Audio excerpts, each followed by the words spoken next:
What's up everybody? Today I wanted to show you a recipe that I've never heard of and just stumbled across on YouTube as I was preparing for this week's video, and that is goulash. Now, there are two varieties of this. It originates as a Hungarian dish and made its way to America when immigrants came over, and somehow it made its way out west. So it was eaten by Hungarian cowboys and as well as cowboys in the United States as well. And it's kind of developed into this Midwestern dish throughout time. And I've actually never had it or heard of it until this week, but I found a couple of recipes. So I'm gonna put my own spin on this as well as give a traditional head nod to the old-fashioned American version recipe. So without further ado, let's dive into this recipe. Alright, let's go ahead and dive into making this goulash. It definitely goes heavy on the tomato flavor, but you also have some onion as well as chili, or in my case, a jalapeno. I personally recommend using 90-10 beef, and the reason for that is that you don't want a fat film forming over the top of your dish. That would be really gross. Into a medium pot, we're adding our beef, adding just a very small splash of oil, and we're going to cook this over medium heat, getting a deep brown sear on one side, and then we can chop this up into finer bits. But in the meantime, while this is browning, let's cut our veggies. For this dish, the prep work is super simple. We're going to start by cutting a yellow onion in half. We are going to use the whole onion, but this is how I like to prep mine. From there, I simply like to just take my onion, and then you see these lines on the outside of it. I kind of just follow those lines with my knife, not cutting completely through the onion, leaving some space to hold it together a little bit, and then we're going to dice this up. So we're going to rotate this and simply take our knife and then cut it like so. Since I'm left-handed, I know that was hard to see, so check it out from this angle here. Next, I'm simply cutting the stem off of one jalapeno, setting that on its side, and then cutting that straight down the middle. And now I'm simply just cutting lengthwise down my jalapeno, and I'm essentially doing the same thing that I did with the onion, and I'm going to make this into a fine dice. I intend to leave all of the seeds in my jalapeno here because it didn't really have a whole lot and I want that flavor, but I do recommend chopping this up as small as you can, that way the heat isn't too much per bite. Alright, so our beef has taken on a lot of brown color and I've kind of just spread it out and chopped it up a little bit.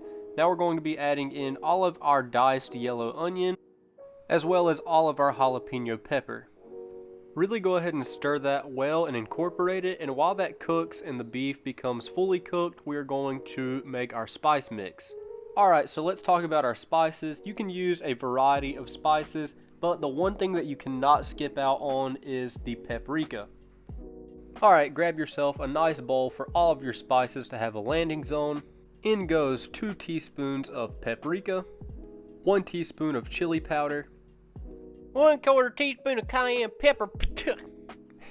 Sorry about that. And a 1/4 teaspoon of dried oregano powder or oregano leaves.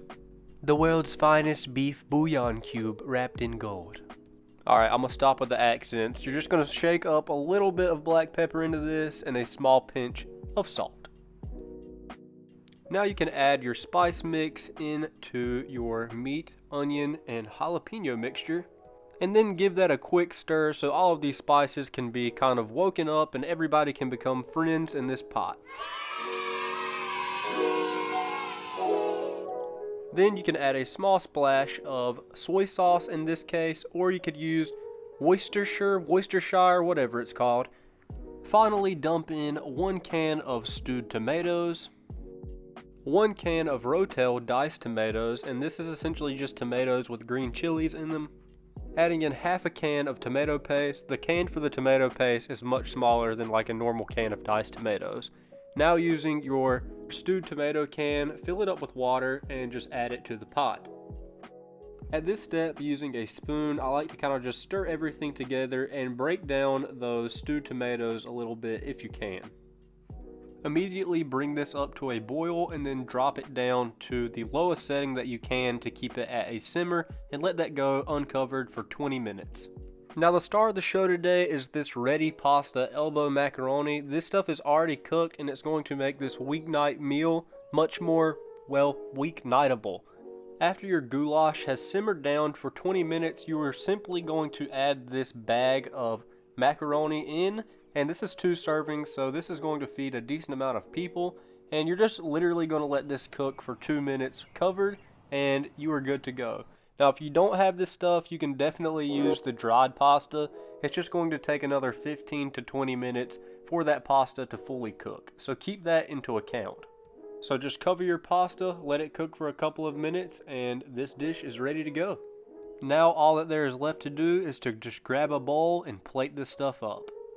So go ahead and get you 2 big ladlefuls of this stuff, and then top your bowl with some sort of cheddar cheese. In my opinion, this is the best cheese for this dish, and it pairs very nicely with the acidity of the tomatoes and that really nice paprika flavor.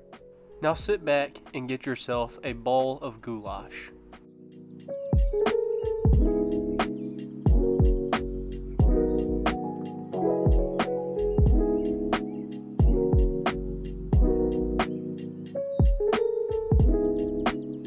Alright everybody, my goulash is done. Let's give this a taste test.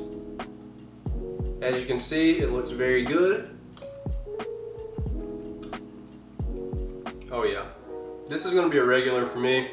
This came together with me filming 45 minutes, so you could easily throw this together in 30 minutes. Alright, this definitely reminds me of a chili that I typically make for my weeknight meals in the wintertime, except this definitely has a very hearty tomato flavor. The onions and the jalapeno add a great flavor to this as well. And you can definitely taste the paprika. It's very tomato-y, paprika-y, if that's even a word. And I'm gonna give this a solid 10 out of 10. There's not many dishes that can come together this quickly and have this much flavor in roughly 30 minutes. With that being said, this is definitely going to be a regular for me going forwards. I hope you guys enjoyed this video. If you did, please subscribe to my channel. I want you to be a part of this community here on YouTube, and drop a like on it if you learned something new. Also, follow me on Instagram and TikTok. I'll put those right here above you. On my TikTok, I do kind of exclusive things, just fun little videos to make. But primarily, my main focus is here on YouTube. If you want to see my full recipes, definitely go ahead and subscribe below. And with that being said, I will see you all on the next one.